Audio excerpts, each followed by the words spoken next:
A real concern of parents who receive a life-limiting diagnosis for their baby is, will their child suffer after birth, and will they be in any pain or distress at the time they pass? Perinatal hospice and neonatal palliative care helps to alleviate these concerns for parents. This is a big question also during our counseling in pregnancy. Parents are very, very worried about baby suffering. So that's what we say to the parents, that is our experience. I always say to the parents, who is gonna suffer is you. Because you're aware that your baby is gonna have a short life, and so that's the source of suffering.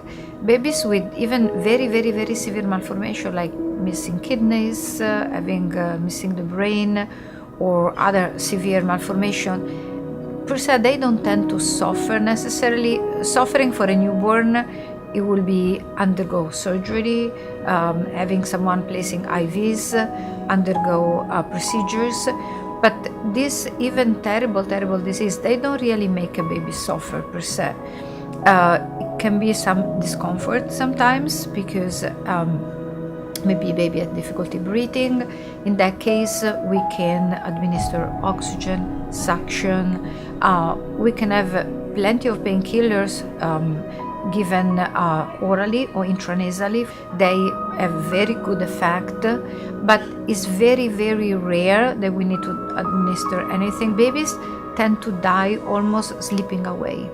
The breathing becomes slower and slower and slower, and the heart rate will do the same, till the point that parents are holding the baby and they call us to listen to the chest of the baby, because they don't even appreciate if the baby is still there or not, in a sense. And I think that's one of the kind of the kind of largest worries for parents, is that their baby might be in pain, or actually that they might not be in pain, but they might be distressed and frightened about, and I think that's where we have a growing body of experience and knowledge about managing symptoms of pain and distress, a lot of which we've learned from neonatal services. So I certainly think that idea of comfort, and what we've learned about skin-to-skin contact and how important that is,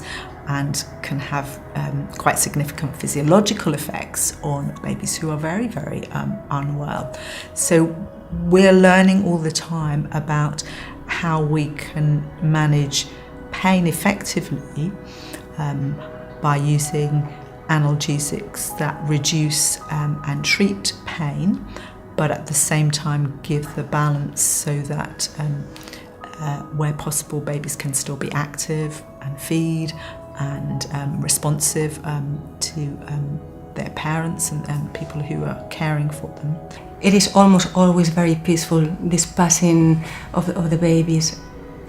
Even in the cases they've got problems that might bring respiratory distress, but at this moment we've got medication so that babies are comfortable. But most of them just go very slowly, do not breathe, the heartbeat goes lower, they move very little, and they got kind of slept on their moms. That happens many times.